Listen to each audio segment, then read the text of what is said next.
আল্লাহ পাক বলেছেন শোনেন, ইল্লা মান তাবা, যে অনেক গুনাহ করেছে, শিরক করেছে, জিনা করেছে, মদ খেয়েছে, বেদাত করেছে, হারাম খেয়েছে, আল্লাহ পাকের অবাধ্য হয়েছে, নামাজ পড়ে নাই, যাকাত দেয় না, ইত্যাদি ইত্যাদি অনেক অন্যায় করেছে, একদিন তওবা করে ফিরে এসেছে। আল্লাহ পাক বলছেন ইল্লা মান তাবা, যে ব্যক্তি তওবা করে ফিরে আসলো, ওয়া আমানা, এবং ঈমান নিয়ে আসলো, ওয়া আমিলা আমালান সালিহান, এবং এখন থেকে সতামল করা শুরু করলো, হোক সে নারী বা পুরুষ, যে কেউ, যে কোনো বয়সের, যে কোনো বর্ণের, যে কোনো ভাষার, যে কোনো দেশের, এগুলো কিচ্ছু যায় আসে না আল্লাহ পাকের। ইন্নাল্লাহা লা ইয়ানজুরু ইলা আজসামিকুম ওয়ালা ইলা সুওয়ারিকুম ওয়ালাকিন ইয়ানজুরু ইলা কুলুবিকুম ওয়া আমালিকুম। আল্লাহ পাক শুধু কলব দেখেন, আমল দেখেন, রক্ত মাংস বর্ণগুলো দেখেন না। আল্লাহ পাক ফিরে এসেছে, আমল ঈমান এনেছে, আমল সালেহ করেছে।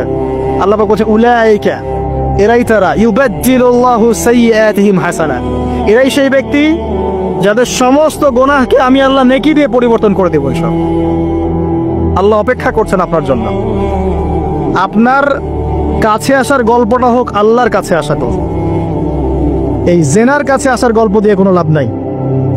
আল্লাহ পাক যেটা বলেছেন লা তাকরাবুজ জিনা, জিনার কাছেও যেও না। আপনি দেখবেন এখন বলা হচ্ছে জেনাটাই হচ্ছে কাছে আসার গল্প।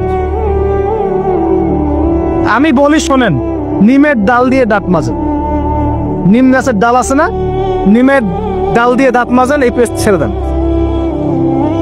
বয়কট করে ফেলেন, দেখবেন কয়দিন পর ক্ষমা চাবে যে ভুল হয়ে গেছে, আমরা এগুলা এক বানাবো না। আমরা যে নরম সরম মানুষ, কোন ইনিশিয়েটিভ নিতে পারি না, এই জন্য চড়া হয়ে বসে থাকি। প্রতিটা সেক্টরেই দুর্নীতি চলছে। এই যে কাছে আসার গল্পের নাম দিয়ে মানুষকে জেনা করাচ্ছে। যুবক যুবতী স্কুল লাইফ থেকে মাহরাম, গায়রে মাহরাম, এই গায়রে মাহরামের সাথে স্কুল লাইফ থেকে শুরু হয়। স্কুল লাইফে পড়ছে ক্লাস 8, 9, 10, ক্লাস 8, 9, 10 এর মেয়েরা, ছেলেরা এখন অ্যাডাল্ট। এরা এরা এমন কিছু করে যা আপনার কল্পনাও নাই। এই বয়সেও তো সব পাপ করা শেষ।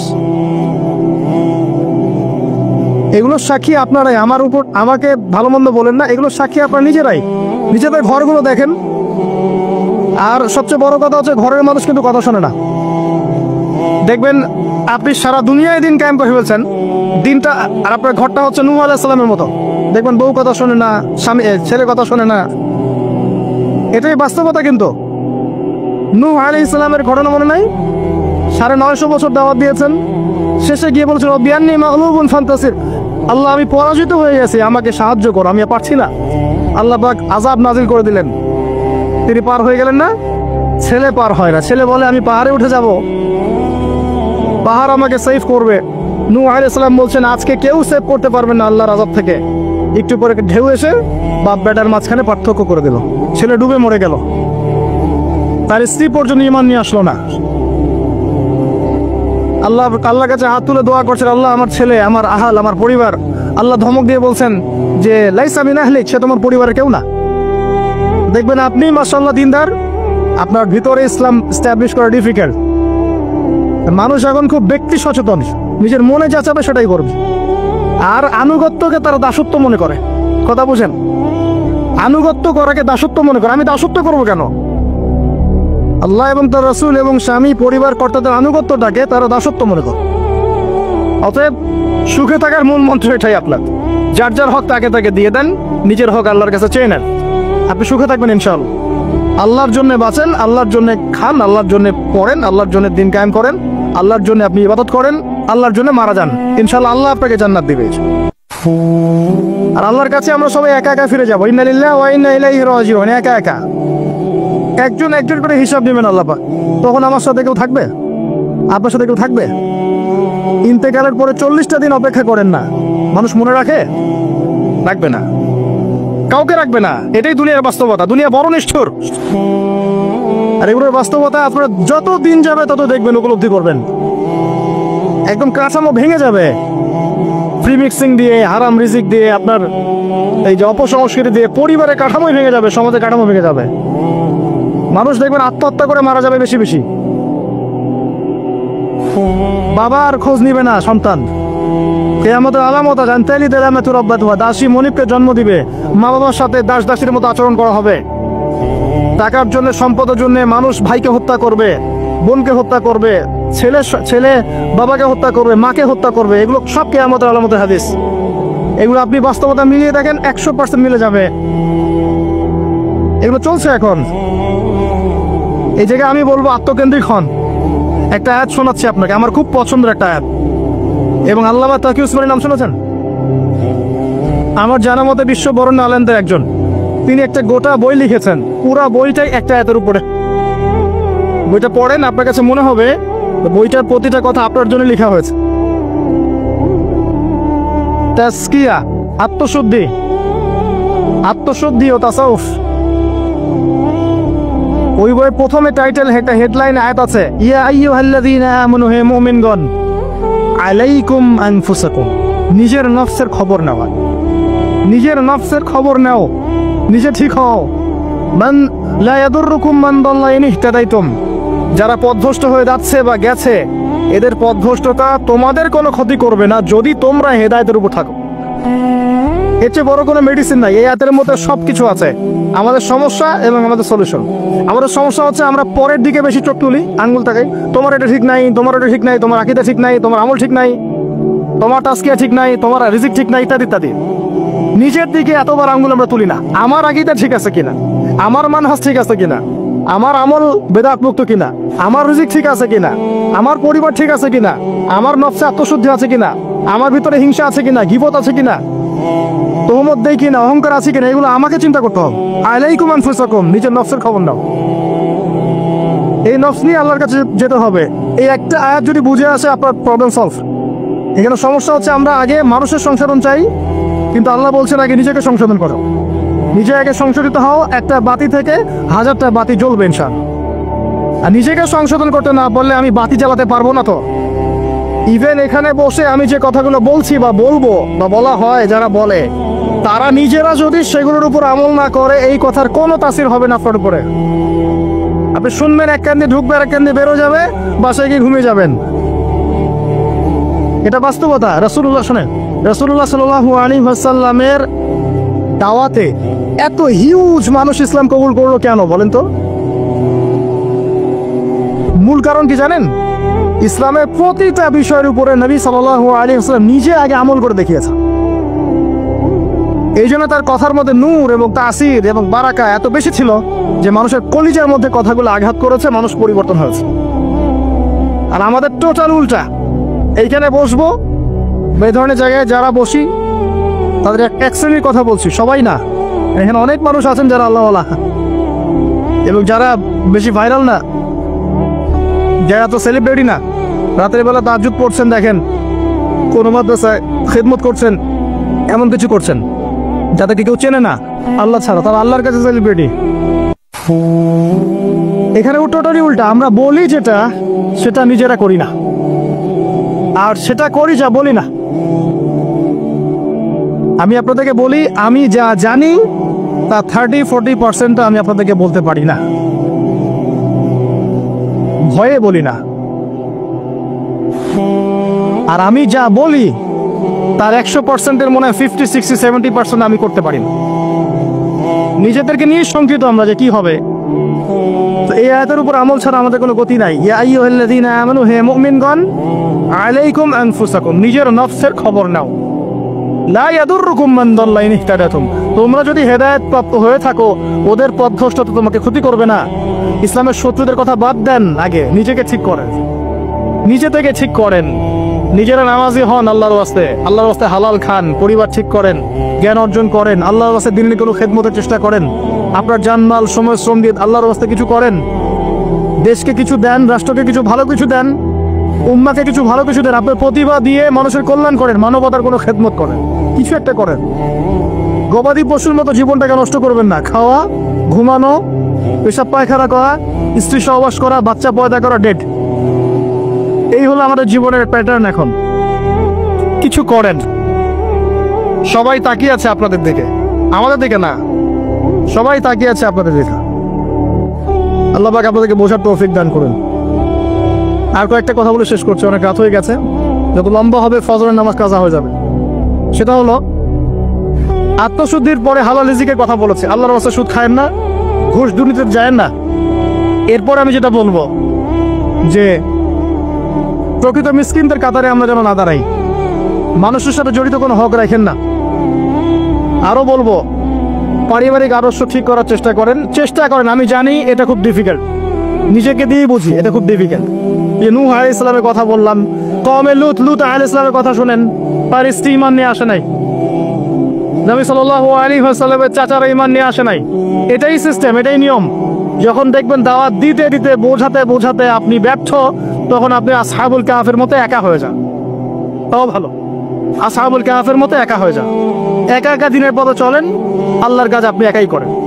ইব্রাহিম একা একটা উম্মাহ, তার সাথে কেউ ছিল না, সে একাই একটা উম্মাহ ছিল। আল্লাহ পাক তাকে একটা উম্মাহ বলেছেন।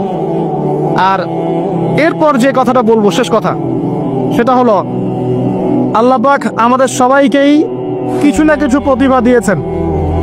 জান, মাল, সময়, শ্রম, কারো অর্থ, কারো মেধা, কারো লেখার ক্ষমতা, কারো বলার ক্ষমতা, কারো সংগঠিত করার ক্ষমতা ইত্যাদি। আল্লাহ পাক যাকে যে ক্ষমতা দিয়েছেন, আপনার প্রতিভাটাকে আপনি আল্লাহর পথে কাজে লাগান। ছোট্ট কিছু করেন না, এতিমদের একটা প্রজেক্ট করেন, একটা মসজিদ করেন, একটা মাদ্রাসা করেন, একটা মক্তব করেন, একটা স্কুল প্রতিষ্ঠা করেন, একটা কলেজ প্রতিষ্ঠা করেন, একটা অর্থনৈতিক কোনো সিস্টেম কিছু লঞ্চ করেন, একটা ইসলামিক এনজিও করেন, কিছু একটা করেন যা দিয়ে আপনার দিনের কোনো উপকার হয়, ইসলাম এগিয়ে যায়। ইনশাল্লাহ এভাবেই আস্তে আস্তে আস্তে আস্তে সবার ক্ষুদ্র ক্ষুদ্র প্রচেষ্টা ইসলাম এগিয়ে যাবে ইনশাআল্লাহ।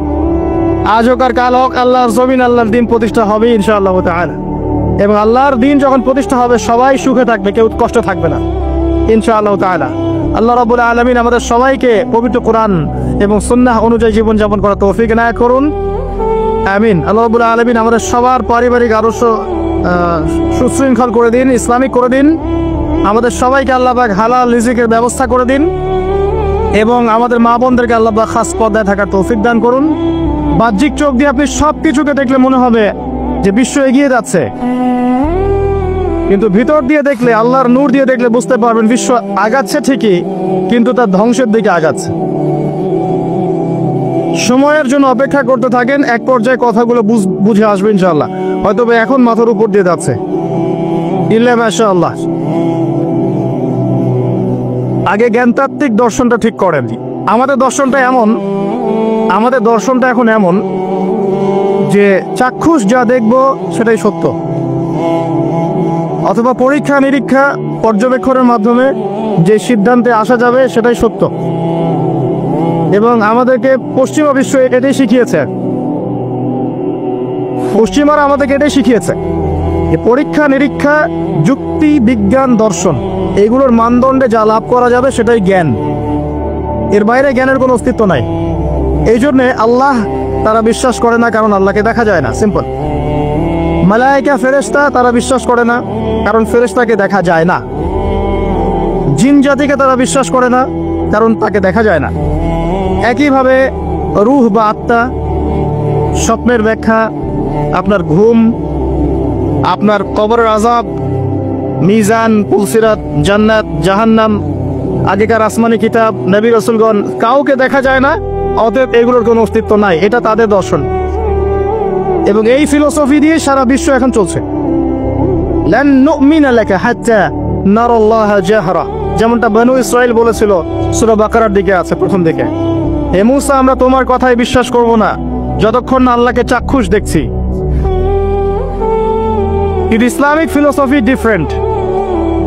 ইসলামিক ফিলোসফি হচ্ছে এমন, ওয়াকুলিল হাক্কু মির রাব্বিকুম, হক বা জ্ঞান, সত্য তোমার রবের পক্ষ থেকে আসে। ফালা তাকুনান্না মিনাল মুমতারিন, তুমি সন্দেহবাদীদের অন্তর্ভুক্ত হও না। সূরা কাহফের 29 নম্বর আয়াতে আল্লাহ পাক আরো বলেছেন, ওয়াকুলিল হাক্কু মির রাব্বিকুম ফামান শাআ ফালইউমিন ওয়া মান শাআ ফালইয়াকফুর। হক আল্লাহর পক্ষ থেকে আসে, জ্ঞান আল্লাহর পক্ষ থেকে আসে, সত্য মিথ্যার মানদণ্ড আল্লাহর পক্ষ থেকে আসে, ন্যায় অন্যায়ের মানদণ্ড আল্লাহর পক্ষ থেকে আসে, মানুষের মস্তিষ্ক থেকে বের হয় না। আল্লাহর পক্ষ থেকে যা আসে তাকে যুক্তি, বিজ্ঞান, দর্শন এগুলো দিয়ে প্রমাণ করা যাবেই, এটা জরুরি না। এমন অনেক বিষয় হতে পারে আল্লাহর পক্ষ থেকে আসতে পারে যেটাকে আপনি যুক্তি, বিজ্ঞান, দর্শন দিয়ে প্রমাণ করতে পারবেন না, কারণ এগুলোর সীমাবদ্ধতা আছে। আল্লাহর জ্ঞানের কোনো সীমাবদ্ধতা নাই। আমার কথা কি বোঝা যায়? কথাগুলো হয়তো ইয়াংরা বুঝতে পারবেন। আর আমি জানি লেকচার যত আগাবে মুরব্বীরা তত উঠে চলে যাবে। আমি এটা ফিল করেছি আর কি। কিন্তু আমি এটা বিশ্বাস করি আগামী দিনের ইসলামের ধারক এবং বাহক হবেন যুবকরা ইনশাআল্লাহ, এবং যুবতীরাও, এবং আমাদের পরবর্তী জেনারেশন যারা আমাদের ছেলে বা মেয়েরা আসছে তারা আমাদেরকে দ্বারা যদি খেদমত না হয়, কাজ না হয়, এবং আমরা যদি দায়িত্ব পালন করতে না পারি, আল্লাহ পাকের একটা সুন্নাহ আছে, সেটা হলো সূরা মুহাম্মাদের শেষের দিকে আছে, ইয়াসতাবদিল কওমান গায়রাকুম, আল্লাহ পাক অন্য কওমকে তোমাদের জায়গায় নিয়ে আসবেন, তোমাদেরকে সরিয়ে দিবেন। আমার মতো অপদার্থকে দিয়ে যদি কাজ না হয়, আল্লাহ পাক আমাদেরকে সরিয়ে দিবেন, দিয়ে অন্য বড় বড় স্কলার তৈরি করবেন ইনশাআল্লাহ। আল্লাহ পাকের সুন্নাহ আছে কিছু, ইন তানসুরুল্লাহ ইয়ানসুরকুম, তোমরা যদি আল্লাহকে সাহায্য করো, আল্লাহর দ্বীনকে সাহায্য করো, তবেই আল্লাহর সাহায্য আসবে, অন্যথায় আসবে না। আল্লাহ পাকের সুন্নাহ, আল্লাহর সুন্নাহ এগুলা। নাসুল্লাহ ফানাসিয়াহুম, মানুষ যদি আল্লাহকে ভুলে যায়, আল্লাহও তাদেরকে ভুলে যাবে। এগুলো আল্লাহর সুন্নাহ। ইন্নাল্লাহা লা ইউগাইয়িরু মা বিকওমিন হাত্তা ইউগাইয়িরু মা বিআনফুসিহিম, আল্লাহ পাক কোনো কওমের অবস্থা ততক্ষণ পরিবর্তন করেন না যতক্ষণ তারা তাদের অবস্থা পরিবর্তনের চেষ্টা করে না। এগুলো আল্লাহর সুন্নাহ। তাই আমাদেরকে দিয়ে যদি কাজ না হয়, খেদমত না হয়, উম্মার যদি কোনো কল্যাণ না থাকে, আল্লাহ পাক আমাদের সবাইকে সরিয়ে দিবেন ইনশাআল্লাহ, এবং নতুন কওমকে নিয়ে আসবেন। এমন হতে পারে অমুসলিমদেরকে আল্লাহ পাক ইসলামের সৌন্দর্য দেখিয়ে, ইসলাম কবুল করিয়ে এইসব জায়গায় নিয়ে আসবেন, তারা দিনের খেদমত করবে ইনশাআল্লাহ। কারণ আমরা আগাছা, নিজেকে দিয়ে বুঝতে পারছি, মানুষের দিকে চোখ তোলার, আঙ্গুল তোলার দরকার নাই, নিজেকে দিয়ে বুঝতে পারছি আমরা সবাই আগাছা। আল্লাহ পাক সূরা আরাফের 179 নম্বর আয়াতে বলেছেন, ওয়ালাকাদ যারানা লিজাহান্নামা কাসীরাম মিনাল জিন্নি ওয়াল ইনস, প্রচুর জিন আর মানুষকে দিয়ে আমি জাহান্নাম পূর্ণ করব। খুশি হচ্ছেন? প্রচুর জিন আর মানুষকে দিয়ে আমি জাহান্নাম পূর্ণ করব। কি অপরাধ ছিল? লাহুম কুলুবুন লা ইয়াফকাহুনা বিহা, কলব দিয়েছিলাম উপলব্ধি করত না। ওয়ালাহুম আযানুন লা ইয়াসমাউনা বিহা, কান দিয়েছিলাম শুনতো না। ওয়ালাহুম আ'য়ুনুন লা ইউবসিরুনা বিহা, চোখ দিয়েছিলাম দেখতো না। উলাইকা কাল আনআম, উলাইকা কাল আনআম, উলাইকা কাল আনআম, এরা হচ্ছে গবাদি পশুর মতো। দে আর জাস্ট লাইক ক্যাটলস, গবাদি পশুর মতো।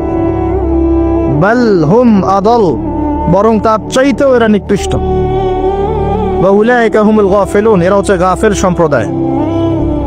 নিজেকে এমনই মনে হয়, হৃদয় দিয়েছেন আল্লাহ পাক, হয়তো বুঝতে পারছি না। আল্লাহ পাক কান দিয়েছেন, শুনি না। চোখ দিয়েছেন আল্লাহ পাক, দেখি না। কোন চোখ? বাইরের চোখ তো আবু জেহেলেরও ছিল না? তা আবু জেহেল দেখতে পারলো না কেন? সত্য কোনটা? তার কোন চোখ অন্ধ ছিল? হৃদয়ের চোখ। আলী রাদিয়াল্লাহু আনহু আর আবু জেহেল দুইজনকে আপনি চোখের ডাক্তারের কাছে পাঠান, চোখ টেস্ট করান, দেখবেন দুজনের বাইরের চোখ মাশাআল্লাহ 6 পারফেক্ট চোখ। এখন আবু জেহেলের কোন চোখটা অন্ধ, যে কারণে সে আলী রাদিয়াল্লাহু আনহুর মতো সত্যকে চিনতে পারলো না? উত্তর দেন। হৃদয়ের চোখ। আল্লাহ পাক এই চোখের কথা বলেছেন, ওয়ালাহুম আ'য়ুনুন লা ইউবসিরুনা বিহা, চোখ দিয়েছিলাম দেখে নাই। তারা গবাদি পশুর মতো, বরং তার চাইতেও নিকৃষ্ট। 5 বার আজানের ডাক হচ্ছে, হাইয়া আলাস সালাহ, এক ওয়াক্ত নামাজ জামাতের সাথে পড়বে না, আপনি কি একে গবাদি পশুর চেয়ে বেশি মনে করেন? নিসাব পরিমাণ সম্পদ হচ্ছে বছরের পর বছর, একদিনও যাকাত দেয় নাই, আপনি কি তাকে পশুর চেয়ে বেশি মনে করেন? সুযোগ পেলেই সুদ খাবে, ঘুষ খাবে, দুর্নীতি করবে, জিনা করবে, ব্যভিচার করবে, আপনি কি তাকে মনে করেন সে পশুর চেয়ে বেটার? ছেলেদের পোশাক পরে রাস্তাঘাটে ঘুরছে, আপনি কি মনে করছেন পশুর চেয়ে বেটার? জুয়া, ক্যাসিনো, মাদকের মধ্যে ডুবে আছে টিকটক প্রজন্ম, টিকটক প্যারালাইজ প্রজন্ম, অপদার্থ, জানোয়ারের মতো এবং একই সাথে বুদ্ধিবৃত্তিকভাবে প্রতিবন্ধী। এই প্রজন্মকে দিয়ে আপনি আশা করছেন ইসলামের পতাকা নিয়ে তারা সামনে যাবে? এরা কি জন্তু জানোয়ারের চেয়ে বেটার? জীবনের কোনো উদ্দেশ্য নাই। এই যে বাবা মা পড়াশোনা করাচ্ছে, টাকা খরচ করছে লক্ষ লক্ষ কোটি কোটি টাকা, ওর জীবনে কোনো উদ্দেশ্যই নাই। 20 বছর 25 বছর পড়াশোনা করার পরে 25টা কোরআনের আয়াত সে বলতে পারে না। এটা তো অনেক দূরের কথা, ইভেন ওযুর ফরজ কয়টা তাও বলতে পারবে না। কি আশা করছেন? ধর্মতাত্ত্বিকভাবে আমরা যারা আছি দেখবেন সত্য লিপিবদ্ধ আছে কোরআন এবং হাদিসে, তারপরেও স্বীকার করবে না। সে নিজেই হক, বাকি সব বাতিল। উম্মাকে টুকরা টুকরা করতে করতে এখন 73,000 দলে ভাগ করে ফেলেছে। একটা ব্যক্তি যখন হেদায়েত প্রাপ্ত ইসলামের দিকে আসতে চাইবে, সে কনফিউজ, আমি যাব কোথায়? সবাই তো আমাকে ডাকছে হ্যামিলনের বাসিওয়ালার মতো, আসো আমার কাছে, আসো তোমার জান্নাত দরকার, আমার কাছে আসো, জান্নাতের সার্টিফিকেট নিয়ে যাও, জান্নাতের লিজ লাগলে নিয়ে যাও। অ্যাটিটিউড এরকম। আল্লাহ পাক এমনি বলেন নাই উলাইকা কাল আনআম, এরা গবাদি পশুর মতো, বাল হুম আদাল, বরং তার চাইতেও নিকৃষ্ট। আল্লাহর সুন্নাহ বলছিলাম, যদি আমাদের অ্যাটিটিউড এমন হয়, আল্লাহ পাক আমাদেরকে সরিয়ে দিবেন। আল্লাহ পাকের কিচ্ছু যায় আসে না। এর বাইরে ম্যাক্সিমাম মানুষকে দেখবেন বস্তুবাদী, শুধু পেটের চিন্তা। একটা বাড়ি, একটা গাড়ি, একটা জমি জমা, একটা চাকরি, একটা স্ট্যাটাস, আমি 3 বেলা কিভাবে খাবো, আমার পরিবার কিভাবে সিকিউর থাকবে, দ্যাটস অল। এটাই আমার লাইফের উদ্দেশ্য। ম্যাক্সিমাম আমাদের, কি দাড়িওয়ালার কি দাড়ি ছাড়া, সবারই। হ্যাঁ, আমরা যারা ইসলামের রিপ্রেজেন্টেটিভ সেজে বসে আছি, এইসব চেয়ারে বসছি, এদের মধ্যে অনেক মানুষ আছে যাদের উদ্দেশ্য দুনিয়া। এবং আমি এটা আরো ভালো বুঝতে পেরেছি এই মাহফিল করতে এসে। তার আগে আমার এগুলো বোঝা ছিল না। এরপরে বুঝতে পেরেছি যে মানুষ আসলে দুনিয়ার নেশে এত সহজে থাকতে পারে না। তো কাদের হাতে আপনি ইসলামের বিজয় চাচ্ছেন? আল্লাহু আ'লাম। আমাদের দ্বারা যদি না হয়, আল্লাহ পাক সরিয়ে দিবেন। কেমন করে সরাবেন? হয়তো করোনা দিয়ে সরাবেন, মহামারী দিয়ে সরাবেন, আরো বড় কোনো ভাইরাস দিয়ে সরাতে পারেন, পারমাণবিক যুদ্ধ দিয়ে সরাতে পারেন। আল্লাহ পাক সরিয়ে দিবেন। আল্লাহ পাকের কোনো প্রয়োজন নাই গবাদি পশু। আমি বলি আপনাকে যে এখানে যে আল্লাহ পাক বলেছেন বেশিরভাগ মানুষকে জাহান্নামের জন্য সৃষ্টি করেছি, তাদের সংখ্যাটা আল্লাহ পাক বলেছেন সূরা সহিহ বুখারীর মধ্যে 4 বার। আল্লাহ পাক বলছেন আদম আলাইহিস সালামকে ডাকা হবে কিয়ামতের মাঠে, তাকে বলা হবে তোমার সন্তানদের মধ্য থেকে জাহান্নামীদেরকে আলাদা করে দাও। আদম আলাইহিস সালাম বলবেন কতজন হে আল্লাহ?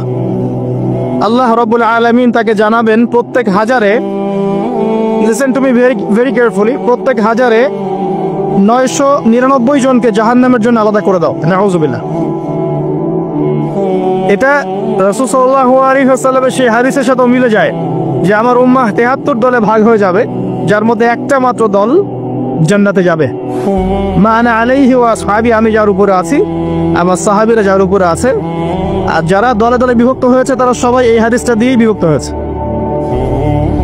কি বুঝলেন? জান্নাতের লিজ লাগলে নিয়ে যাও, আমার কাছে জান্নাতের ডিলারশিপ আছে, ভাবখানে এরকম। কোনো কোনো ক্ষেত্রে আমরা আবার মানুষকে সহি করতে করতে করতে সহি ভুল পথেও নিয়ে গেছে। এখানেও সমস্যা আছে, চতুর্দিক থেকে সমস্যা। আপনার ধর্মতাত্ত্বিক দৃষ্টিভঙ্গি দেখেন, পরিবারকে দেখেন, সমাজকে দেখেন, বিশ্বকে দেখেন, প্রতিটা সেক্টরে আপনি দেখবেন অর্থনীতি, ফিতনাময় পরিবেশে আপনি বাস করছেন। এখানে বসে যদি তৃপ্তির ঢেকুর তোলেন যে আমার সব ঠিক আছে, ইনশাআল্লাহ আমি মরলেই জান্নাতের সার্টিফিকেট পেয়ে যাব, আমি বিনয়ের সাথে বলবো যে এটা ভুল হচ্ছে, এই চিন্তাটা ভুল হচ্ছে। কিছু প্র্যাকটিক্যাল কাজ আগে করা দরকার ছিল, আমাদের দরকার। তার মধ্যে প্রথমটা হচ্ছে জ্ঞান অর্জন করা। মুসলিম যুবকদের এখন প্রথম কাজ জ্ঞান অর্জন করা। বড় বড় চিন্তা পরে, আগে জ্ঞান অর্জন করেন।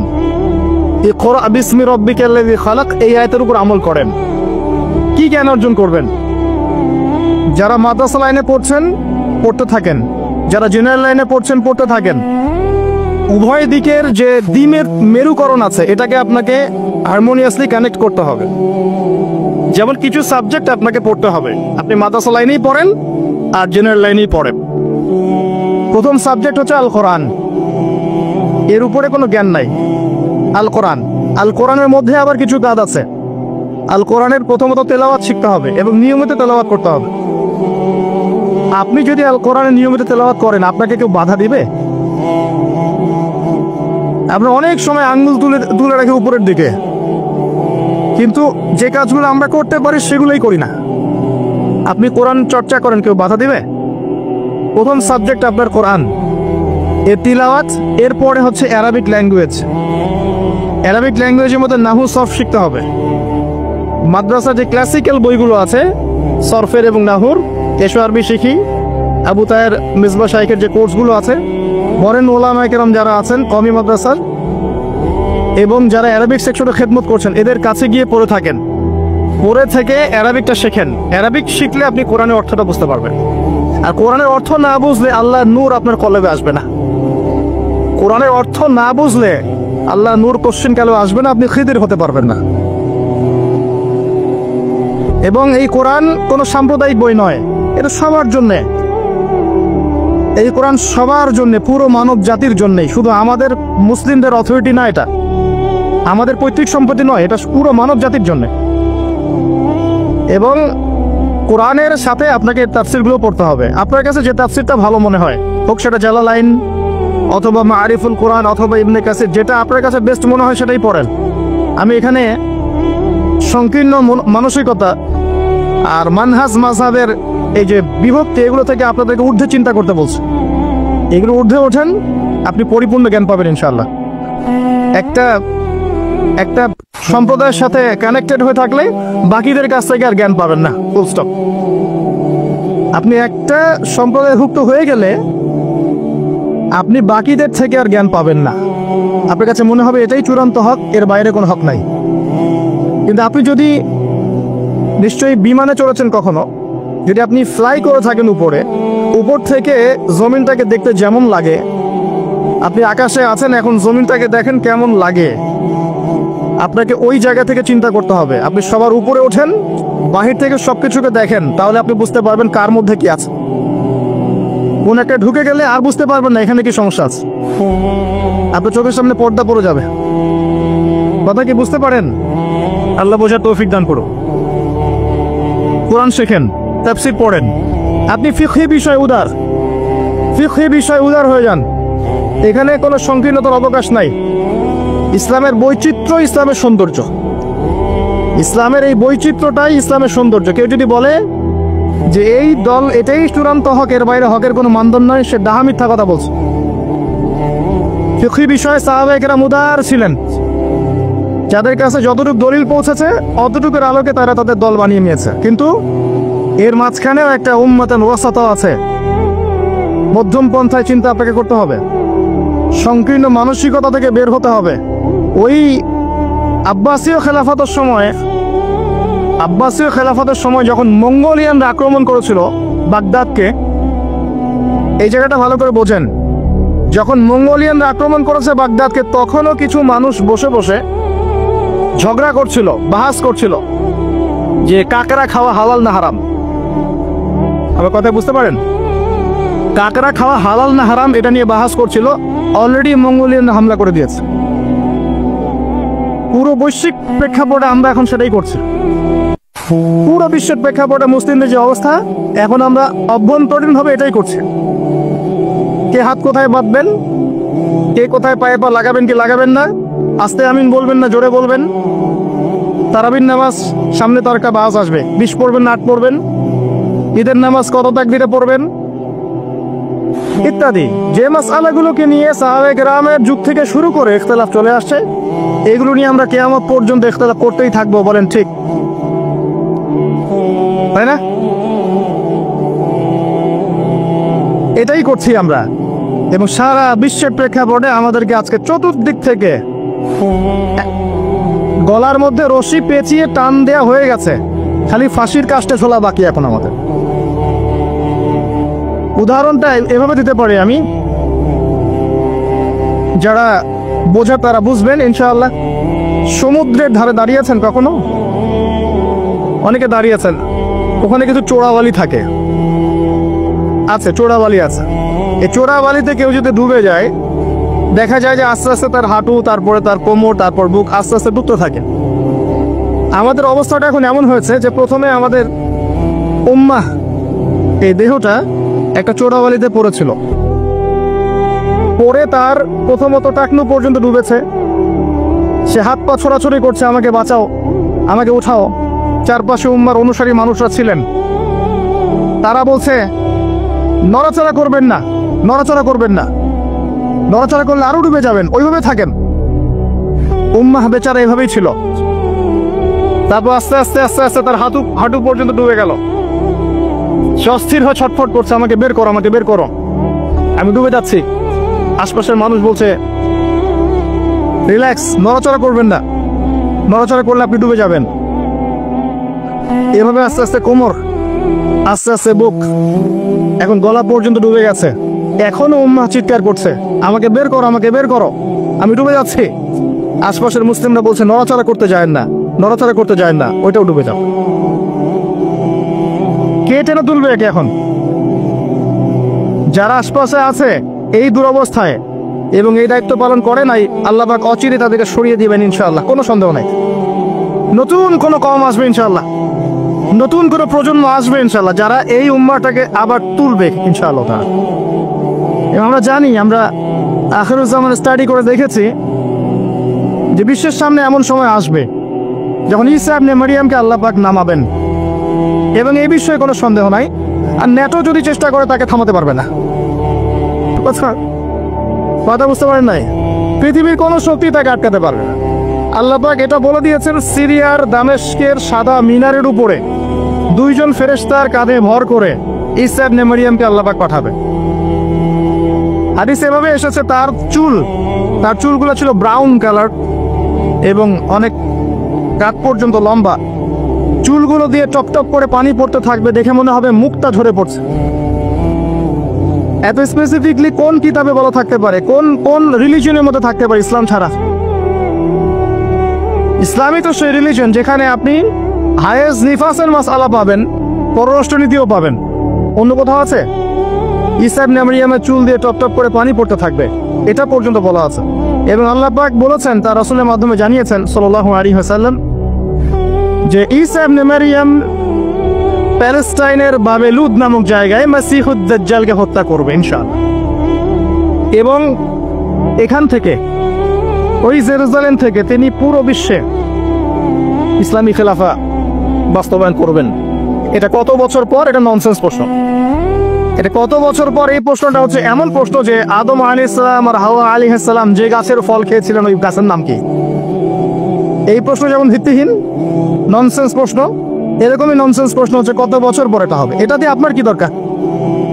কত বছর পর হবে এদি আপনি কি করবে? এদি আমি কি করব? আর আমরা তো অপদার্থ, আগাছা, আমাদের সাথে এগুলো সাথে আমাদের তো বেসিকই ঠিক নাই। ঈসা ইবনে মারইয়াম এর হাতে আল্লাহ রাব্বুল আলামিন 40 বছর পৃথিবীর খেলাফা রাখবেন ইনশাআল্লাহ তাআলা। তখনকার যে প্রজন্মটা থাকবে, এই প্রজন্ম ইনশাআল্লাহ ওই চোরাবালিতে ডুবে যাওয়া উম্মাহকে টেনে বের করবে ইনশাআল্লাহ আযজা ওয়া জাল। এখন সময় অপেক্ষা করে বসে থাকার জন্য আপনাকে পাঠানো হয়নি, আমাকে পাঠানো হয়নি। আল্লাহ পাক কিছু দায়িত্ব দিয়েছেন।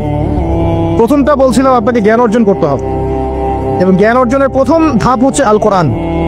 যে সেক্টরে পড়াশোনা করেন, তারপরে আপনি আসবেন আরবি ভাষা সাহিত্যে, এরপরে আসবেন তাফসিরে, অনুবাদে, এরপরে হাদিসের কিতাবগুলো পড়বেন। এবং লাভ দিয়ে কঠিন হাদিস পড়তে যাবেন না, রিকোয়েস্ট। আগে লাভ দিয়ে খপ করে সহিহ বুখারী ধরতে যাবেন না, আপনি বিভ্রান্ত হয়ে যাবেন। আই রিপিট, লাভ দিয়ে খপ করে সহিহ বুখারী ধরতে যাবেন না, আপনি বিভ্রান্ত হয়ে যাবেন। বলতে পারেন যে বেদাতি কথা বলছি কিনা, এটা ফকিহদের কথা, যারা ফুকাহায়ে কেরাম তাদের কথা। কারণ লাভ দিয়ে কেউ এমবিএ পড়তে পারে না, লাভ দিয়ে কেউ মেডিকেল সায়েন্সের বই পড়তে পারে না, এক লাফে কেউ এই যে ডক্টরেট করতে পারে না, পারে। তাকে ধাপে ধাপে উঠতে হয়, আপনাকে ধাপে ধাপে উঠতে হবে। হাদিসে আরবাইন দিয়ে শুরু করেন, যে মাদ্রাসায় কওমি নিসাবে যারা পড়েছেন সবাই জানেন এই বিষয়গুলো। ফয়জুল কালাম দিয়ে শুরু করেন, ক্লাসিক্যাল বই, বুলুগুল মারাম মিন আদিল্লাতিল আহকাম, এগুলো দিয়ে আগান। মিশকাতুল মাসাবিহ দিয়ে আগান। মিশকাত পড়তেই তো দাঁত ভেঙে যায়, এত সহজ মনে করেছেন? 2-4 পাতা হাদিস পড়ে নিজেকে মুফতি মনে করবেন না। ক্লাসিক্যাল বইগুলো অনেক কঠিন, এবং যারা আলেম ওলামা হয়েছেন এমনি এমনি হন নাই, সুদীর্ঘ পথ পাড়ি দিয়ে আলেম হয়েছেন। যখন আপনি কম জানবেন তখন মনে হবে যে আমি অনেক জানি, যখন বেশি জানবেন মনে হবে কিচ্ছু জানি না। আমার কথা বুঝতে চেষ্টা করেন। যখন কম জানবেন মনে হবে অনেক জানি, আমি পণ্ডিত, এটা হালাল, এটা হারাম, এটা জায়েজ, এটা নাজায়েজ। যত বেশি জানতে থাকবেন, যত বেশি আলেম ওলামার সোহবতে পড়ে থাকবেন, দেখবেন আপনি কিচ্ছু জানেন না। এবং যত দিন যাচ্ছে আমি নিজেকে এই জায়গায় ফিল করি যে আমি আসলে কিছুই জানি না। এবং আমি যেখানে বসে কথা বলছি, রাতের অন্ধকারে আমার কান্না আসে যে আমি যে এখানে বসে কথা বলছি, তাহলে উম্মার কি অবস্থা বোঝা আমার শেষ। কথা বুঝতে পারছেন না? এখানে বসা উচিত ছিল এমন মানুষের যাদের হাতে ইসলামের বিজয় হবে। সেখানে আমার মতো নগণ্য মানুষ বসে আছে, তার সাথে একটা ছবি তোলার জন্য মানুষ হুমড়ি খেয়ে পড়ছে। তারা চিন্তা করেন বাস্তবতা কি জিনিস। আল্লাহ পাক আমাদেরকে বুঝদান করুক। প্রত্যেকটা ঘরে ঘরে একটা করে ইসমাইলের মতো ছেলে তৈরি করেন আলাইহিস সালাম। প্রত্যেকটা ঘরে ঘরে একটা ওমর এবং খালিদের মতো ছেলে তৈরি করেন। মারিয়াম, আয়েশা রাদিয়াল্লাহু আনহুমা তাদের মতো করে মেয়ে তৈরি করেন। আজকে থেকে 50 বছর পরে রেজাল্ট পাবেন ইনশাআল্লাহ। ইসলামের বিজয় হুট করে হবে না। আল্লাহ পাকের সিস্টেম সুন্নাহ হচ্ছে আল্লাহ পাক হঠাৎ করে কিছু করেন না। রাত থেকে দিন হয়, ধীরে ধীরে হয়। দিন থেকে রাত হবে, ধীরে ধীরে হবে। ধাপ করে রাত হয় না, ধাপ করে দিন হয় না। আর আমরা এটা আশা করে বসে আছি যে ধাপ করে মনে হয় ইসলাম বিজয় হয়ে যাবে, জি না? ঈসা ইবনে মারিয়ামের সেই সময় আসতেও দেখবেন অনেক পর্যায়ে পার হবে। বিশ্ব এই অবস্থা থাকবে না, 1/3 মানুষই থাকবে না, ডেড। এবং কে জানে আগামী 10 বছরের মধ্যে নাও থাকতে পারে। আল্লাহু আ'লাম। যা শুরু হয়েছে বিশ্বে, যারা আমাদেরকে হিউম্যানিটি শিখাতো, এক সময় মানবতা শিখাতো, এরাই দেখবেন এখন অমানবিক আচরণ করছে। এটা ওপেন সিক্রেট। যারা আমাদেরকে মানবতা ধ্বজাধারী হয়ে আমাদেরকে মানবতা শেখায়, আমরা যদি বাধ্য হয়ে কারো কাছে, বহির্বিশ্বের কাছে ঋণ চাই, আমাদেরকে নিয়ে ঠাট্টা মশকরা করে। আর এগুলো এখন সব মিডিয়াতে আসে, আমাদেরকে কিছু মনেই করে না। অ্যারোগেন্ট জাতি এ পশ্চিমারা। আল্লাহ পাক এমন কলিউশন লাগিয়ে দিবেন যে ওরা আপোষে মারামারি করে শেষ হয়ে যাবে, দেখে নিন। আল্লাহ পাক এমন কলিউশন লাগিয়ে দিবে যে পুরো ওই জায়গাটা ধসে যাবে। পৃথিবীর 3টা বড় বড় ভূমিকম্প বাকি আছে এখনো, তার মধ্যে একটা হবে পশ্চিমা বিশ্বে, আর একটা অবশ্য পূর্ব দিকে যেখানে আমরাও থাকি, আরেকটা হচ্ছে আমাদের আমিরুল মুমিনিনদের দেশে, দুবাই, আরব কন্টিনেন্ট। তারা আমাদের এখন আমিরুল মুমিনিন না, অনেক মানুষ তাই মনে করে যে আরবিতে কথা বললেই আমিরুল মুমিনিন, আবার একটু ঘষা মজা করলেই আমিরুল মুমিনিন। সুবহানাল্লাহ। আপনি এক চোখ দিয়ে রেখেছেন, আপনার ভিতরে চোখ অন্ধ। ইসরায়েল পুরো জায়গা ক্যাপচার করে ফেলবে অচিরেই ইনশাআল্লাহ তাআলা, নাকের ডগায় বসেই। এবং মুসলিমরা মেনেও নিবে সেগুলা, তার সাথে বন্ধুত্বও করে ফেলবে, এবং সে ডমিনেট করবে পুরো আরব বিশ্বকে। চ্যালেঞ্জ করলাম, দেখে নিন ইনশাআল্লাহ তাআলা।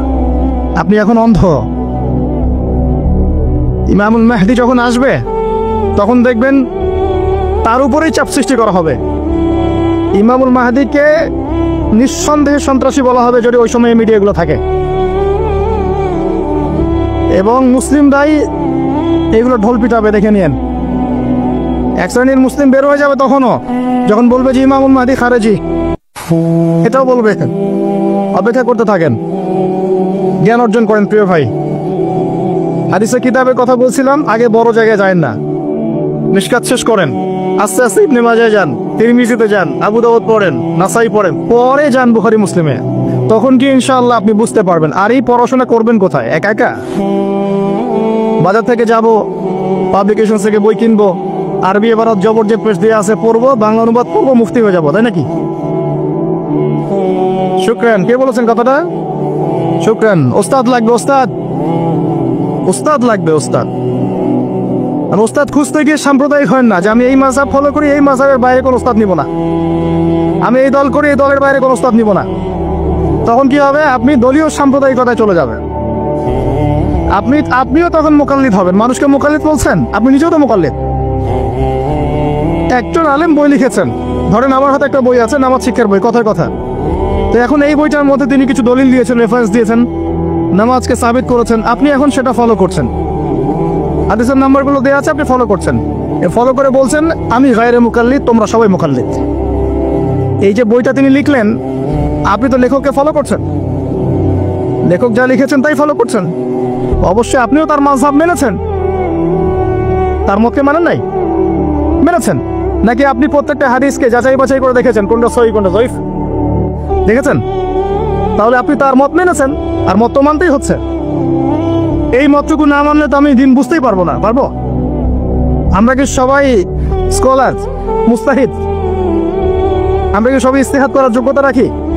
তাহলে নিঃসন্দেহে এমন মানুষের কাছে যেতেই হবে যিনি ইস্তেহাদ করার যোগ্যতা রাখেন। তিনি যখন গবেষণা করে একটা ফতোয়া দিবেন, আমি সেই ফতোয়াটাকে সর্বোচ্চ আমার সাধ্যমতো মেলানোর চেষ্টা করতে পারি এবং অন্যান্য আলেমদের কাছে শরণাপন্ন হতে পারি যে আপনারা এটার ব্যাপারে কি মত দিচ্ছেন। কিন্তু আমাকে তো সাধারণ মানুষ হিসেবে আলেম ওলামার কাছে যেতেই হচ্ছে এবং মাযহাব মানতেই হচ্ছে। বিষয়টা এমন নয় যে আমি সরাসরি কোরআন সুন্নাহকে মানতে পারি। পারি কি? কোরআন এবং সুন্নাহর প্রত্যেকটা জিনিস বোঝার সরাসরি যোগ্যতা আমার আছে? যদি না থাকে তাহলে মাধ্যম লাগে না?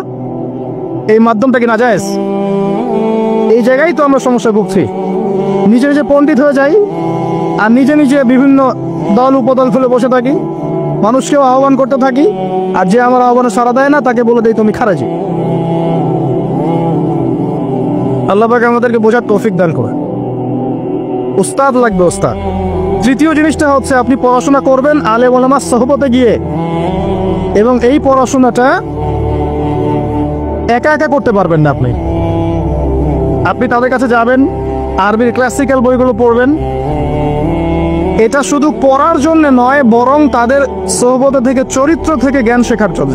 আমরা কথাটা বোঝার চেষ্টা করি। আপনি যখন একটা মানুষের সাথে ওঠা বসা করবেন, তার চরিত্র দেখে আপনি সুন্নত শিখতে পারবেন। রাসূলুল্লাহ সাল্লাল্লাহু আলাইহি ওয়াসাল্লাম এমনভাবে কি ইসলাম শিখিয়েছিলেন? একটা কাগজের মধ্যে সূরা লিখে দিলেন, বাসায় যাও পড়ে নিও। সাহাবীদেরকে এমনভাবে শিখিয়েছেন? সাহাবায়ে কেরাম কোরআন সুন্নাত আর সোহবতে এসে শিখেছেন, তাকে দেখে শিখেছেন। কেমন করে তিনি কথা বলেন, কেমন করে ওঠেন, কেমন করে বসেন, কেমন করে চিন্তা করেন, কিভাবে তিনি ঘোর সাওয়ার হন, বাসায় কি করেন, নামাজ কেমন করে পড়েন, প্রতিটা বিষয় তিনি তারা দেখে দেখে দেখে দেখে আয়ত্ত করেছেন। আব্দুল্লাহ ইবনে মাসউদ রাদিয়াল্লাহু আনহু সম্পর্কে বলা হয় যে তিনি এমনভাবে নবী সাল্লাল্লাহু আলাইহি ওয়াসাল্লামকে দেখেছেন, কপি করার চেষ্টা করেছেন, যে তিনি উঠতেন তার মতো করে, বসতেন তার মতো করে, কথা বলতেন তার মতো করে। সুবহানাল্লাহ।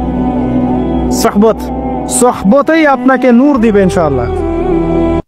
এবং যখন আল্লাহর নূর প্রাপ্ত মানুষের কাছে গিয়ে আপনি থাকবেন, তখন আপনি বুঝতে পারবেন যে আপনার ভিতরে কোথায় ত্রুটি আছে। আপনার ভিতরে ত্রুটি কোথায় কোথায় আছে এটা আপনি ধরতে পারবেন না, মানুষ ধরিয়ে দিতে হবে। এবং আল্লাহওয়ালা মানুষটা যদি ধরিয়ে দেয় এবং আপনি সংশোধন করে নেন, তখন আপনি সঠিক পথ পাবেন ইনশাআল্লাহ। সোহবত, এই সোহবত আপনাকে তাজকিয়া দিবে। তাজকিয়া মানে কি? আত্মশুদ্ধি। তাজকিয়া মানে আত্মশুদ্ধি, এবং আত্মশুদ্ধি হচ্ছে এখনকার সবচেয়ে বড় বিষয়। আত্মশুদ্ধি নাই, বড় বড় লেকচার দিয়ে লাভ নাই। আত্মশুদ্ধি কখন আসবে? যখন কলবে নূর আসবে। কলবে নূর কখন আসবে? যখন আপনি বেশি বেশি কোরআন তেলাওয়াত করবেন, 1 নাম্বার। 2 নাম্বার, যখন আপনি বেশি বেশি মৌতের ফিকির করবেন। 3 নাম্বার, বেশি বেশি কবরের চিন্তা করবেন, পরকালের চিন্তা করবেন। 4 নাম্বার, বেশি বেশি আপনি আল্লাহর জিকির করবেন। 5 নাম্বার, বেশি বেশি আল্লাহর কাছে দোয়া করবেন। কম খাবেন, কম ঘুমাবেন, কম স্ত্রী সহবাস করবেন, কম মানুষের সাথে মিশবেন, কম কথা বলবেন। নূর আসবে ইনশাআল্লাহ। যত বেশি খাবেন, যত বেশি ঘুমাবেন, বেশি বেশি যৌন সম্পর্ক করবেন, হালাল হলেও বেশি বেশি করবেন, বেশি বেশি খাবেন, বেশি বেশি কথা বলবেন, আর বেশি বেশি মানুষের সাথে আড্ডা পিটায় বেড়াবেন, কলবের নূর নষ্ট হয়ে যাবে। এগুলো হালালের মধ্যে। আর হারাম যদি হয়, মদ পান করেন, জেনা করেন, ব্লু ফিল্মস দেখেন, পর্নোগ্রাফি দেখেন, মেয়েদের সাথে ডেটিং করেন, ফ্রি মিক্সিং করেন, আবিজাবি, তাহলে তো নূরের কোনো প্রশ্নই নাই, নূরের সাথে আপনার কোনো সম্পর্কই নাই তখন। এগুলোর পরেও আরো বিষয় আছে। এগুলোর পরের বিষয় হচ্ছে কলব থেকে কয়েকটা বিষয় দূর করতে হবে। আবার 1 নাম্বার, দুনিয়ার প্রেম। দুনিয়ার প্রেম দূর করতে হবে। দুনিয়াতে থাকতে হবে মুসাফিরের মতো। সকালে আছেন, সন্ধ্যার গ্যারান্টি নাই, সন্ধ্যায় আছেন, সকালের গ্যারান্টি নাই। দুনিয়াতে মুসাফিরের মতো, দুনিয়ার প্রেম দূর করতে হবে। 2 নাম্বার, মনের মধ্যে হিংসা রাখা যাবে না। কি রাখা যাবে না? যেটা রাখা আমাদের এখন ফরজ। এই হিংসা রাখা এখন মুসলিমদের ফরজ হয়ে গেছে। হিংসা না করলে পেটের ভাতটুকু হজম হয় না। কারো রাইজিং দেখলেই, একটু রাইজিং দেখলেই হিংসা। হিংসা রাখা যাবে না। 3 নাম্বার, আত্ম অহংকার রাখা যাবে না, ইগো রাখা যাবে না, লৌকিকতা রাখা যাবে না, রিয়া প্রদর্শন করা যাবে না, এবং ওই যে গীবত, তুহমত, অপবাদে যে অপসংস্কৃতি আছে এইগুলো থেকে দূরে থাকতে হবে। ইনশাআল্লাহ তাআলা আল্লাহর নূর আপনার কলবে আসবে ইনশাআল্লাহ। তখন ইনশাআল্লাহ তাআলা আপনি খিজির হবেন আলাইহিস সালাম, যে কিনা অনেক দূর পর্যন্ত দেখতে পারে, যা মূসা আলাইহিস সালাম পর্যন্ত পারেন নাই। সুবহানাল্লাহ। আসেন, এই খিদির আলাইহিস সালামকেই আল্লাহ পাক বলেছেন শেষ জামানার সবচেয়ে জ্ঞানী মানুষ। মানে জামানা না, পুরো ইউনিভার্সের সবচেয়ে জ্ঞানী মানুষ। মূসা আলাইহিস সালাম বলেছিলেন আমার চেয়ে জ্ঞানী কেউ নেই, আল্লাহ পাক বলেছেন খিদির আছে। শেষ জামানার সূরা আল কাহফ এর মধ্যে তার কথা আছে।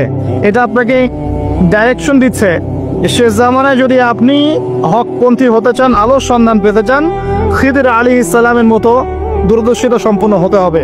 আল্লাহ পাক তৌফিক দান করুন। হাদিসের বইগুলো পড়েন, ওস্তাদের কাছে গিয়ে শেখেন। এরপরে সোহবত, সোহবত আপনাকে আত্মশুদ্ধি দিবে। আত্মশুদ্ধির কিছু পথ ও পদ্ধতি বলে দিলাম। এখানে আমি একটা হাদিস বলবো, এই হাদিসটা খুব ভালো করে শোনেন। আল্লাহ রাব্বুল আলামিন বলেছেন হাদিসে কুদসি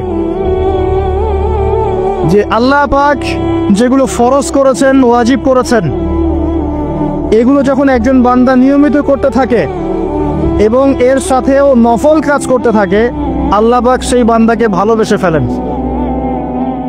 আল্লাহ পাক যখন কোনো বান্দাকে ভালোবাসেন তাকে ডেকে নিয়ে আসেন, তাকে ডেকে নিয়ে বলেন, সরি এই যে আপনি ওঠাউঠি করছেন, আমার কনসেন্ট্রেশন নষ্ট হচ্ছে। যখন আল্লাহ পাক কাউকে ভালোবাসেন তখন জিবরাইল আলাইহিস সালামকে ডেকে নিয়ে আসেন। ডেকে নিয়ে এসে বলেন যে পৃথিবীতে অমুকের পুত্র অমুক, তাকে আমি ভালোবাসি, হে জিবরাইল তুমিও তাকে ভালোবাসো। এরপর জিবরাইল আলাইহিস সালাম তাকে ভালোবাসতে থাকেন এবং অন্যান্য মালায়েকাদেরকে ডেকে জিবরাইল আলাইহিস সালাম বলেন আল্লাহ অমুককে ভালোবাসেন, আমিও তাকে ভালোবাসি, তোমরা সবাই তাকে ভালোবাসো। এরপর সমস্ত ফেরেশতারা তাকে ভালোবাসতে শুরু করে। এরপর ফেরেশতা মণ্ডলী পৃথিবীতে আসেন, এসে দুনিয়াবাসীকে উদ্দেশ্য করে বলেন যে অমুকের পুত্র অমুককে আল্লাহ ভালোবাসেন, জিবরাইল ভালোবাসে, আমরা ভালোবাসি, তোমরা সবাই তাকে ভালোবাসো। এরপর দুনিয়ার মানুষদের কাছে তার মর্যাদা বাড়িয়ে দেওয়া হয়, তার দিকে মানুষের মনকে ঘুরিয়ে দেওয়া হয় এবং তার প্রতি মানুষের ভালোবাসা সৃষ্টি করে দেওয়া হয়। আল্লাহ পাকের নূর যখন আপনার ভিতরে আসবে, ইনশাআল্লাহ দেখবেন আল্লাহ রাব্বুল আলামিন আপনার হাতে তার দ্বীনের পতাকা দিবেন ইনশাআল্লাহ আযজা ওয়া জাল্লা। তাজকিয়ার প্রয়োজন, তাজকিয়া না আসলে নূর আসবে না।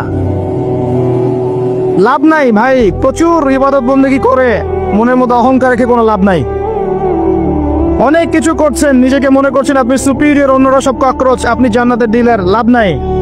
ইবলিসের আকীদা এটা ইবলিসের আকীদা। খলাকতানি মিন নার ওয়া খলাকতাহু মিন তিন। এখন যারা ইসলামের বিপক্ষে আছে তাদের মধ্যে থেকে আল্লাহ পাক খালিদ এবং ওমর রাদিয়াল্লাহু আনহুর মতো সাহাবী বের করতে পারেন। আল্লাহ পাকের সুন্নাহ বোঝা খুব দুষ্কর। যাকে আপনি তুচ্ছ করছেন, আল্লাহ পাক তাকে হেদায়েত দিয়ে আপনার চেয়ে বড় জায়গায় নিয়ে যেতে পারেন। যাকে আপনি বড় কাফের মনে করছেন, আল্লাহ পাক কাল তাকে হেদায়েত দিয়ে ইসলামের খেদমত করাতে পারেন। আবার আল্লাহ পাক আপনাকে, যিনি 5 ওয়াক্ত নামাজ পড়ছেন, রোজা রাখছেন, আপনাকে পথভ্রষ্ট করে দিয়ে জাহান্নামে নিতে পারেন। অতএব আত্ম অহংকারের কোনো সুযোগ নাই। তাজকিয়া দরকার। কদ আফলাহা মান যাক্কাহা ওয়া কদ খাবা মান দাসাহা। قد أفلح من تزكى وذكر اسم ربه فصلى بل تؤثرون الحياة الدنيا والآخرة خير وأبقى। তাজকিয়ার পরে কি করবেন? চেষ্টা করেন হালাল রিজিক অন্বেষণ করার। আল্লাহর ওয়াস্তে সুদ খায়েন না, আল্লাহর ওয়াস্তে ঘুষে যায় না, আল্লাহর ওয়াস্তে, আল্লাহর দোহাই দিয়ে বলছি দুর্নীতি করেন না, আল্লাহর ওয়াস্তে মানুষের সম্পদ আত্মসাৎ করেন না। আল্লাহকে ভয় করেন, আল্লাহর ওয়াস্তে করেন, আল্লাহর ওয়াস্তে ছেড়ে দেন। হাত জোর করে রিকোয়েস্ট করছি, সুদ খায়েন না। নিজের মায়ের সাথে জেনার মতো অপরাধ, নিজের মায়ের সাথে জেনার মতো অপরাধ, এটা আমার কথা নয়, এটা মুহাম্মদ সাল্লাল্লাহু আলাইহি ওয়াসাল্লামের কথা। যাকে কবরে আপনাকে দেখানো হবে, যিনি আপনার জন্য সুপারিশ করবেন কাল কিয়ামতের মাঠে, যিনি আপনার জন্য হাউজে কাউসারের পানি নিয়ে দাঁড়িয়ে থাকবেন, আপনার উসওয়াতুল হাসানা, সেই মুহাম্মদ সাল্লাল্লাহু আলাইহি ওয়াসাল্লামের কথা। সুদ খেও না। এর সর্বনিম্ন পাপ নিজের মাকে বিয়ে করা, নিজের মায়ের সাথে জেনা করা। কেউ যদি এই সমাজে নিজের মায়ের সাথে জেনা করে থাকে, কালকে সকালে রাস্তায় বের হয়, আপনি চাইবেন তাকে রজম করে মেরে ফেলতে, চাইবেন না? এই কাজ দিব্যি আমরা করছি। সর্বোচ্চ পাপ সুদের, আল্লাহ এবং তার রাসূলের সাথে যুদ্ধ করা। অনেক দিন আয়াতটা বলেছি, আবারও বলছি, শোনেন। কারণ কিছু মানুষের কানে ঢুকতেই চায় না কথা। আল্লাহ পাক বলেছেন, ইয়া আইয়ুহাল্লাযীনা আমানু, হে মুমিনগণ, ইত্তাকুল্লাহ, আল্লাহকে ভয় করো। ওয়াযারু মা বাকিয়া মিনার রিবা, সুদের অবশিষ্ট অংশগুলো ছেড়ে দাও। ইন কুনতুম মুমিনিন, যদি প্রকৃতপক্ষে মুমিন হয়ে থাকো। ওয়া ইল্লাম তাফআলু, যদি তোমরা এই কাজ না করো। শুনেন আল্লাহর কথা। আল্লাহ বলছেন, যদি তোমরা এই কাজ না করো, ফাযানু বিহারবিন মিনাল্লাহি ওয়া রাসূলিহি, তাহলে আল্লাহ এবং তার রাসূলের সাথে যুদ্ধের ঘোষণা শুনে না। The path is yours. Choose your path. রাস্তা আপনার, আপনি চুজ করেন কোন পথে আপনি যাবেন। কেউ বাধ্য করবে না আপনাকে। লা ইকরাহা ফিদ্দিন, দিনে কোনো বাড়াবাড়ি নাই। তরোয়াল দিয়ে কেউ বলবে না যে সুদ খেও না। তরোয়ালের জোরে কেউ বলবে না যে ইসলাম কবুল করো। ইসলাম এগুলো হারাম। ইসলাম এভাবে ছড়ায় নাই, এগুলোর সাথে ইসলামের কোনো সম্পর্ক নাই। ইসলামের নামে যারা সন্ত্রাসবাদ ছড়িয়েছে এবং জঙ্গিবাদ ছড়িয়েছে, এগুলোর সাথে ইসলামের কোনো সম্পর্ক নাই। ইসলাম বাধ্য করবে না আপনাকে, কিন্তু আপনি রাস্তা, ওয়াহাদাইনাহুন নাজদাইন, দুইটা পথ আমি দেখিয়ে দিয়েছি, আপনি একটা চুজ করেন। ইম্মা শাকিরা ওয়া ইম্মা কাফুরা, ইচ্ছা হলে আপনি কুফরি করেন, ইচ্ছা হলে কৃতজ্ঞ হন। আল্লাহ বলেছেন সুদ খেও না। নিজের মায়ের সাথে জেনা করা, আল্লাহ এবং তার রাসূলের সাথে যুদ্ধ করা, আপনি পথ চুজ করেন। একটা টাকা যদি হারাম থাকে রিজিকে, আপনার ইবাদত কবুল হবে না। সে যেই হোক, দাড়ি টুপি পাগড়ি জুব্বাওয়ালা মানুষও যদি সুদ খায়, জায়েজ হয়ে যাবে না। পৃথিবীর সমস্ত মানুষ যদি ভোটাভুটি করে যে সুদ হালাল, হালাল হয়ে যাবে না। পরিবারের হালাল রিজিকের ব্যবস্থা করেন। অনেক মানুষ দেখা হয়, কথা হয়, মেসেঞ্জারে টেক্সট করে, হোয়াটসঅ্যাপে নক করে, বড় চাকরি করতো, 60,000 70,000 80,000 টাকা বেতন পেত, তখন রিজিকে বরকত ছিল না, ছেড়ে দিয়েছে, চায়ের দোকান দিয়েছে, এখন রিজিকে বরকত আছে। আজকে একজনের সাথে দেখা হয়েছে, তিনি ইউএস বাংলা এয়ারলাইন্সে কাজ করেন। আমাকে বলছেন, ভাই, মুরব্বী মানুষ, আমার পরিবারের সদস্য সংখ্যা বেশি ছিল, হারাম জবে ছিলাম, সুদ খেতাম, সুদি এনজিওতে কাজ করেছি, আপনার লেকচার শুনেছি, আলহামদুলিল্লাহ, আল্লাহ পাক শুনিয়েছেন তাকে, এখানে আমার কোনো ক্রেডিট নাই, তিনি ছেড়ে দিয়েছেন, এখন এখানে কাজ করেন। আমি বললাম, পরিবারে কি কোনো সমস্যা হয়, রিজিকে বরকত আছে না? তিনি বলছেন, এখন বারাকার শেষ নাই। বলছে, কেউ অসুস্থ হয় না পরিবার আমার এখন, আগে ডেইলি অসুস্থ হতো। আমার টাকা চুরি চামারি হয় না, আগে আমার টাকা আত্মসাৎ হয়েছে। বরকত কি জিনিস আপনাকে বুঝাই। বরকত চোখে দেখা যায় না। আপনি হালাল রিজিকে থাকেন, দেখবেন আপনার পরিবারের মানুষ কম অসুস্থ হচ্ছে, খরচ কমে গেল, আপনার সম্পদ চুরি ডাকাতি হচ্ছে না, নিরাপদ আছে। আপনি অল্প রিজিক আল্লাহ রহমত বরকত ঢেলে দিলেন, অল্প খেয়ে আপনি তৃপ্ত, মেডিসিনে খরচ নাই, অসুস্থতার খরচ নাই, আজে বাজে কোনো খরচ নাই, কারণ আপনি হারাম খাচ্ছেন না। বরকত চোখে দেখা যায় না, এটা বুঝতে হয়। আবার দেখবেন মাসে কোটি টাকা আর্ন করছেন, এই যে বড় একটা ক্যান্সার, এই যে কিডনি ড্যামেজ, এই যে ব্লাড চেঞ্জ করতে হচ্ছে, একটা রোগ শেষ হচ্ছে আরেকটা শুরু হচ্ছে, বাবার অসুখ, মায়ের অসুখ, এই সমস্যা ওই সমস্যা একটার পর একটা লেগেই আছে। এই প্রজেক্ট নষ্ট হচ্ছে, ওই প্রজেক্ট নষ্ট হচ্ছে, আবার মানুষ ছিনতাই করছে, চুরি ডাকাতি করছে। এটা আল্লাহ পাকের গজব। রহমত বরকত চোখে দেখা যায় না, এটা আপনাকে বিশ্বাস করতে হবে যে আল্লাহর পক্ষ থেকে এগুলো আসে। ইমানের 6 পিলার শক্ত গায়েব, আল্লাহ বিশ্বাস গায়েব, মালায়েকা ওয়া কুতুবিহি ওয়া রাসূলিহি ওয়াল ইয়াউমিল আখির ওয়াল কদরি খাইরি ওয়া শাররি, সবই গায়েব। অদৃশ্য বিশ্বাসের নামই তো ঈমান। তো বরকত রহমত কি দেখা যাবে? দেখা যাবে না। রূহ বা আত্মাকে দেখেছেন? আপনার শরীরে নাই। এভাবেই আল্লাহর রহমত বরকতে বিশ্বাস করতে হবে। আল্লাহ পাক ইনশাআল্লাহ তাআলা আপনার হালাল অল্প রিজিকে বারাকা দিবেন ইনশাআল্লাহ। আল্লাহর ওয়াস্তে দুর্নীতি করেন না, আল্লাহর ওয়াস্তে করেন না। আমি বলি একটা হাদিস শোনাই, আমরা তো দায়িত্ব পেলে অনেক খুশি হই। রাসূলুল্লাহ সাল্লাল্লাহু আলাইহি ওয়াসাল্লাম বলেছিলেন, হে আবু যর, তুমি কখনো দুইজন ব্যক্তির দায়িত্ব নিতে যেও না। যদি দুইজন ব্যক্তির দায়িত্ব নাও, যেন তোমাকে ছুরিবিহীন জবাই করে ফেলা হয়েছে, কারণ প্রত্যেককে তার দায়িত্ব সম্পর্কে জিজ্ঞাসা করা হবে। আমরা তো খুশি হই। রাসূল সাল্লাল্লাহু আলাইহি ওয়াসাল্লাম বলেছেন, তোমরা কি জানো সবচেয়ে বড় মিসকিন কে? সবচেয়ে বড় মিসকিন কে? দরিদ্রকে? সাহাবীরা বলছেন, আমরা তো মনে করি যার কাছে অর্থ সম্পদ কম সেই বড় মিসকিন। আল্লাহ রাসূল বলছেন, ভুল। শোনো, সবচেয়ে বড় মিসকিন সেই ব্যক্তি যে ব্যক্তি পরকালে অনেক নেকি নিয়ে উঠবে, নামাজ, রোজা, হজ, যাকাত, ওমরা, হজের নেকি, বিশাল বিশাল নেকি। এরপরে সে দেখবে সামনে মানুষ দাঁড়িয়ে আছে, কারো গীবত করেছে, কাউকে তহমত দিয়েছে, কাউকে অপবাদ দিয়েছে, কারো টাকা চুরি করেছে, কাউকে অন্যায়ভাবে জুলুম করেছে, কাউকে পিটিয়েছে, কারো সম্পদ লুট করেছে ইত্যাদি। তখন আল্লাহ পাক বলবেন, শোধ করে দাও। কিভাবে শোধ করা হবে? ফেরেশতারা জিজ্ঞাসা করবেন, আল্লাহর পক্ষ থেকে হুকুম আসবে, এই ব্যক্তির নেকিগুলোকে ওদের আমল নামে কনভার্ট করো, বলছে শেয়ার ইট পাস করে দাও। ওটা আরো বড় টেকনোলজি হবে ইনশাআল্লাহ তাআলা। বলার সাথে সাথেই আপনার নেকি আমার নেকি দেখা যাবে চলে গেছে, নাউজুবিল্লাহ। এবার সব নেকি শেষ। এবার কি হবে? অর্ডার আসবে, তাদের গুনাহগুলোকে এই ব্যক্তির আমল নামে চাপিয়ে দেওয়া হবে। এরপর আল্লাহ পাক বলবেন, ইকরা কিতাবাক, পড়ো তোমার কিতাব, ওয়া কাফা বিনাফসিকা আল-ইয়াওমা আলাইকা হাসিবা, আজকে তুমি তোমার হিসাব নেওয়ার জন্য যথেষ্ট। এই কিতাব আর ডান হাতে আসবে না, ঘুরে আসবে। ওয়া আম্মা মান উতিয়া কিতাবাহু বিশিমালিহি ফাসাউফা ইয়াদউ সুবুরা, তখন সে মউতকে ডাকতে থাকবে, হায় আজকে আমার একটা মৃত্যু দিয়ে কাজ হবে না, হাজারটা মউত আমার দরকার। সুবহানাল্লাহ, ইন্না লিল্লাহি ওয়া ইন্না ইলাইহি রাজিউন। এই হচ্ছে তাদের পরিণতি যারা অন্যের সম্পদ আত্মসাৎ করে খাবে। আল্লাহ পাক আমাদেরকে বোঝার তৌফিক দান করুন, এবং মানুষের সাথে জড়িত হক যাদের থাকবে, আল্লাহ পাক যেন আমাদেরকে মানুষের সাথে জড়িত কোনো হক না রাখেন, পবিত্র অবস্থায় দুনিয়া থেকে নেন, আল্লাহুম্মা আমিন। কারণ দুনিয়াতে যার হক তাকে দিয়ে দেন। ভাই, আমি একটা কথা বলেছি, কথাটা ভাইরাল হয়েছে অনেক। মানুষের অবস্থানকেই ভালোবাসে, মানুষ কখনোই মানুষের অন্তঃসত্ত্বাকে ভালোবাসে না। অবস্থান আপনার ভালো, আপনার পিছনে মানুষের অভাব থাকবে না।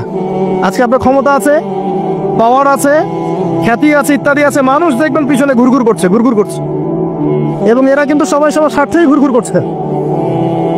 এর বাইরে আল্লাহ পাক কিছু মানুষের মনে আল্লাহর পক্ষ থেকে মহব্বত দেন, এটা আলাদা বিষয়। এটা শুধু ধার্মিকদের ক্ষেত্রেই সম্ভব। ওই দুই ব্যক্তি যারা আরশে ছায়া পাবে, যারা একে অপরকে আল্লাহর ওয়াস্তে মহব্বত করেছে, তাই না? অতএব আল্লাহর পক্ষ থেকে একটা মহব্বত থাকে, এটার কোনো স্বার্থ থাকে না, নিঃস্বার্থ ভালোবাসা। এটা টোটালি নিঃস্বার্থ ভালোবাসা, কোনো স্বার্থ নাই। কিন্তু দুনিয়ার ভালোবাসা স্বার্থপর।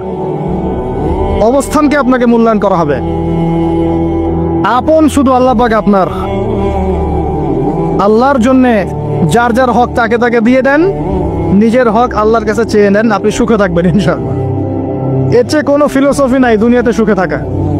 আপনি মানুষকে সন্তুষ্ট করতে পারবেন না, পরিবার, বাবা মা, ছেলে মেয়ে, বউ বাচ্চা, কাউকে সন্তুষ্ট করতে পারবেন 100%। আপনি কাউকে সন্তুষ্ট করতে পারবেন না। সারা জীবন করে যাবেন, আপনার বিরুদ্ধে অভিযোগ থেকেই যাবে। শুধু আল্লাহ রাব্বুল আলামিন অপেক্ষা করে বসে আছেন। এই বসে আছেন কথাটাকে আবার ভাইরাল করে বিতর্কিত করেন না। এই বসে আছেন বুঝিয়েছে আল্লাহ পাক অপেক্ষা করছেন। মুশকিল মিডিয়ার সামনে কথা বলা, বলবো একটা তালগোল বাজিয়ে বানাবে আরেকটা। এই কারণে আমি মিডিয়া এখন পছন্দ করি না। প্রয়োজনে আমি মাঠে ময়দানে জুমার খুতবা দিব, আমার কোনো দরকার নেই মিডিয়া, কোনো প্রয়োজন নেই আমার। কিছু অফিসিয়াল দেখা হয়েছে এই কারণে, যাতে এই কথাগুলো এর মধ্যে ভালোটুকু মানুষের কাছে পৌঁছে যায়, খারাপটুকু আমরা মুছে ফেলে দিই। আমার খারাপের দরকার নাই। আর এগুলো করে মানুষের ক্ষতি করেছে আমরা অনেক। দিন দিন আলেম ওলামাদের সংখ্যা এই বাংলার মাটি থেকে কমে গেছে। যে কথাটা বলছিলাম, হক দিয়ে দেন, আপনি আপনার হক আল্লাহর কাছে চেয়ে নেন। মানুষকে আপনি সুখী করতে পারবেন না। আল্লাহ পাক অপেক্ষা করছেন আপনার জন্য। আপনি কখন তওবা করে তার দিকে ফিরে আসবেন, দিন আল্লাহ পাক আপনাকে মাফ করে দিবেন সব।